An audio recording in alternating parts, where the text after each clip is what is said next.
वंदे मातरम कहता हूँ आप सबके इस गुरु माता पिता को प्रणाम करते हूँ और बच्चों को बहुत ढेर सारा प्यार और सब लोगों को सुबह की राम राम। आज पता है गुरु मंत्र में क्या बताऊंगा आपको? जिद्दी बच्चों की एक खास तरीके से उन्हें ठीक करने की टेक्निक सिखाऊंगा।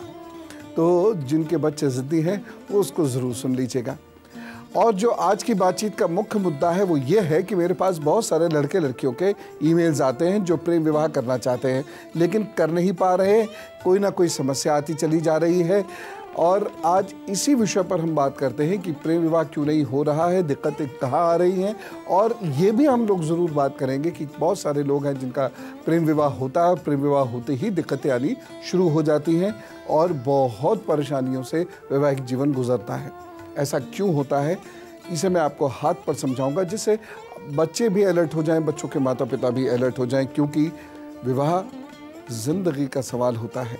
और जब एक वैवाहिक जीवन बिखरता है तो दो लोगों के जीवन बिखरते हैं और उसका असर बहुत दूर तक पड़ता है। सूर्य का यदि साथ नहीं मिला तो वैवाहिक जीवन वैसे ही नरकीय हो जाता है, बहुत कमज़ोर हो जाता है। चंद्र का साथ, जैसे ये सूर्य, यदि ये यहाँ पर कई रेखाएं या इस टाइप से बट रही हैं तो ऐसे में प्रेम विवाह एक तो हो नहीं पाता और हो भी गया तो बहुत मुश्किल हो जाती है। यदि किसी का ये वाला पर्वत बहुत दबा हुआ है और यहाँ पर ये छोटी छोटी बहुत बारीक रेखाएं हैं और इधर को जाती हुई कुछ बारीक रेखाएं हैं तो भी ऐसे व्यक्ति का वैवाहिक जीवन बहुत बहुत संकटपूर्ण हो जाता है और प्रेम विवाह बहुत मुश्किल होता है। अनेक बार प्रेम होने पर भी और सीरियसली प्रेम होने पर भी प्रेम विवाह नहीं हो पाता।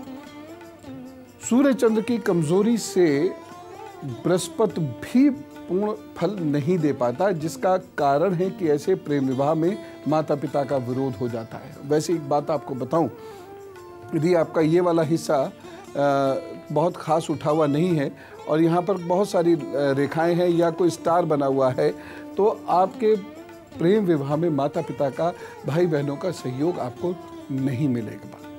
और जिस प्रेम विवाह में माता पिता का सहयोग नहीं मिलता है, मैंने देखा है सामान्यतः वह बहुत सक्सेसफुल नहीं रह पाते, संघर्ष होता है। कैसा संघर्ष होता है?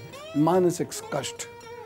ऐसे विवाह में मानसिक कष्ट बहुत होता है और वैसे भी सूर्य चंद्र बृहस्पति की ऐसी स्थिति होने पर मानसिक कष्ट रहेगा या जीवन पर्यंत आर्थिक कष्ट रहेगा या फिर प्रतिष्ठा की हानि होनी शुरू होगी और ये बहुत नुकसान देती है। लेकिन क्या ऐसे में कोई उपाय नहीं है? बच्चे बच्चियाँ यही सोच रहे होंगे या उनके पेरेंट्स यही सोच रहे होंगे, क्योंकि अब प्रेम विवाह बहुत फ्रीक्वेंट होने लग गए हैं। बहुत सारे बच्चे बच्ची तो कहते भी हैं, how can I marry a person whom I don't know. खैर, ये तो वक्त बदलता है तो वक्त के बदलने के साथ साथ मान्यताएं भी बदलती हैं, लेकिन क्या करें, ग्रह योगों का ये तो नहीं बदलते। अगर ये समस्याएं हैं तो ये तय मान के चलिए, या मानसिक या शारीरिक या आर्थिक या प्रतिष्ठा के संबंधी समस्याएं तो डेफिनेटली होंगी ही। ऐसे में लड़कियां करें बृहस्पति के उपाय और लड़के करें सूर्य के उपाय। दोनों को मिलकर मंगल के उपाय भी करने होंगे। इवन विवाह से पूर्व भी ये उपाय आपको करने शुरू कर देने होंगे, अन्यथा विवाह हो ही नहीं पाएगा। सब कुछ अच्छा दिखेगा लेकिन कुछ ऐसा हो जाएगा कि विवाह हो नहीं पाएगा। प्रेम विवाह चूंकि आजकल बढ़ते चले जा रहे हैं, इसलिए ये मसला बहुत महत्वपूर्ण है और साथ ही साथ जिद्दी बच्चों के लिए क्या करना होगा ये मैं गुरु मंत्र में आपको बताऊंगा। पहले हाथ पर कुछ और लक्षण समझिए। अब मैं कुछ आपको लक्षण बताऊं, इसे बच्चे मेरे बहुत ध्यान से समझें। देखिए, अगर यहाँ पर कई सारी स्पष्ट रेखाएं हैं, ठीक, एक तो रेखा ऐसी होती है अस्पष्ट सी होंगी, बहुत अस्पष्ट सी होंगी, बहुत छोटी सी होंगी, नॉन सिग्निफिकेंट होंगी। लेकिन कुछ एक रेखाएं हैं यहाँ पर, अगर वह स्पष्ट सी हैं और खूब सारी हैं और ये रेखाएं इस तरीके से कटती हैं, ये स्थिति लड़के लड़कियों के लिए अच्छी नहीं है। मन को यदि नियंत्रित नहीं रखा तो अनेक प्रेम होंगे, काफी गहरे प्रेम होंगे, लेकिन विवाह में परिणत नहीं हो पाएगा। और यदि हो भी गया विवाह तो वह टिक नहीं पाएगा, वह चल नहीं पाएगा, उसमें इतनी परेशानी आएंगी। इसे बहुत गौर से देख लीजिए। ये स्पष्ट होंगी ये रेखाएं और ये 3-4 से अधिक होंगी, कम से कम 5 तो होंगी। एक चीज मैं और यहाँ कहना चाहूंगा कि ये वाला हिस्सा यदि बहुत मोटा और उठा हुआ है और इस पर ये ऐसे करके जाल बन गया है और ये यहाँ भाग्य रेखा को भी काटती हुई कुछ रेखाएं बाहर आ रही हैं, तो भी बहुत ध्यान देने की जरूरत है। प्रेम होगा, बहुत गहरा हो जाएगा, लेकिन उस प्रेम से मन चट जाएगा। कारण कुछ भी हो, हजारों कारण बन सकते हैं जिंदगी में, उससे मन उठ जाए यदि। लेकिन एक बात बताऊं, इतनी बारीकी है पामिस्ट्री में कि क्यों मन उचट जाएगा या क्या कारण वो डेवलप होगा जिसकी वजह से अच्छा खासा प्रेम हुआ, प्रेम विवाह भी हुआ, ठीक चला भी साल 1.5 साल, उसके बाद परेशानी आई, क्या वो कारण होगा यह तक बताया जा सकता है। लेकिन उसके लिए आपको अभी थोड़ा और वक्त लगेगा, थोड़ा और अभी सीखना पड़ेगा। लेकिन अगर ये रेखाएं हैं तो आपको बहुत केयरफुल होना पड़ेगा, नहीं तो सच में बहुत परेशानी आएगी। और केयरफुल क्या होना पड़ेगा? पहली चीज, आपका व्यवहार बहुत अच्छा होना चाहिए। दूसरा, बहुत प्रैक्टिकल होइएगा। प्रैक्टिकल होने का मतलब है व्यवहारिक होना, ठीक है ना। अत्यधिक अपेक्षाएं मत रखिएगा और बहुत विश्वास रखिएगा और बहुत विश्वास दीजिएगा। साथ ही साथ बहुत अच्छा व्यवहार, मर्यादित व्यवहार कीजिएगा। हाँ, और कुछ उपाय आपको करने पड़ेंगे जो मैं आपको बताऊंगा, निश्चित रूप से प्रभु लाभ देंगे। कभी कभी यहाँ पर बहुत सारी रेखाएं,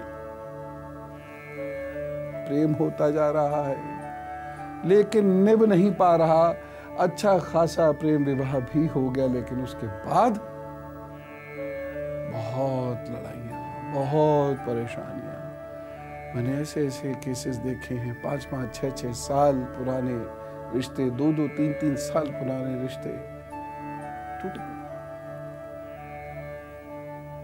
इसलिए व्यवहार की बात आपके जिम्मे, उपाय की बात मेरे जिम्मे। मैं उपाय बता दूंगा, आप अच्छा व्यवहार कीजिएगा और वो उपाय कीजिएगा। ईश्वर की कृपा से सब ठीक होगा, क्योंकि गृहस्थी टूटनी नहीं चाहिए, रिश्ते टूटने नहीं चाहिए, छेद देते हैं हृदय को, है ना। आपने हमेशा सुना होगा कि बजरंग बली से विवाह का कोई संबंध नहीं है, लेकिन एक ऐसा महाउपाय है जो हनुमान जी से जुड़ा हुआ है और प्रेम विवाह करवाता भी है और वह आगे मैनेज भी रहता है, ठीक भी रहता है।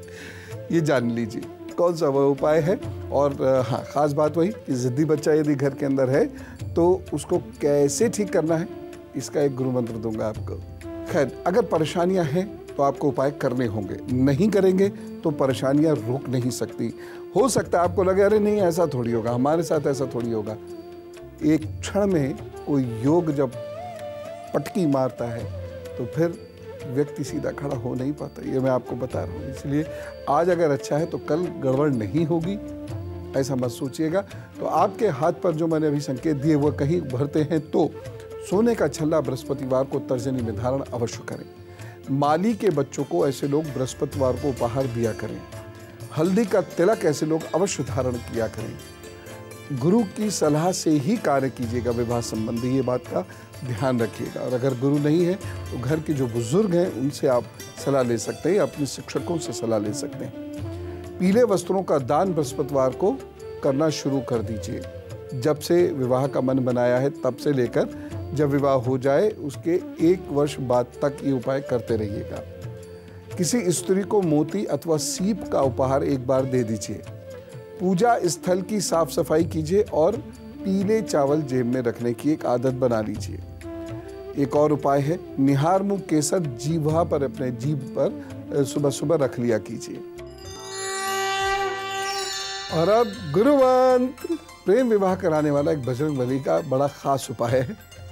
वो क्या है? 43 मंगलवार हनुमान जी को लाल कपड़े में बताशे बांधकर अर्पित कीजिए और इसी दिन कांच की बोतल में दूध किसी गरीब को दे दीजिए। प्रभु एकदम आप पर कृपा करेंगे और सब ठीक होगा। और दूसरी बात जो मैंने आपसे प्रॉमिस की थी एक पेरेंटिंग टिप, और वो ये है, यदि आपके घर में बहुत जिद्दी बच्चा है या जिद्दी बच्ची है तो उनका ध्यान किसी क्रिएटिव एक्टिविटी में लगा दीजिएगा। कहने का मतलब ये है, कोई वो पिक्चर बनाने लगे, घर का कोई क्रिएटिव काम करने लगे, घर को सजाने की जिम्मेदारी दे दीजिए, कुछ ना कुछ क्रिएटिविटी में उनको लगा दीजिए। आप देखिएगा उनकी जिद धीरे धीरे कम होगी। हाँ, धैर्य लंबे समय तक आपको अवश्य रखना होगा क्योंकि जिद एकदम नहीं जाती है। खैर, ईश्वर हर जोड़े में प्रेम को बना के रखे, ये दुआ मेरी है। आपके बच्चे बहुत खुशी खुशी शादीशुदा जीवन व्यतीत करें ये मेरे आप सबके लिए दुआ है। तो खूब अच्छे अच्छे काम कीजिए, खुश रहिए, खुश रखिए, प्रभु आपकी ज़रूर सुनेंगे यदि आप दूसरों को खुश रखते हैं। तो चलो, राम राम, नमस्कार।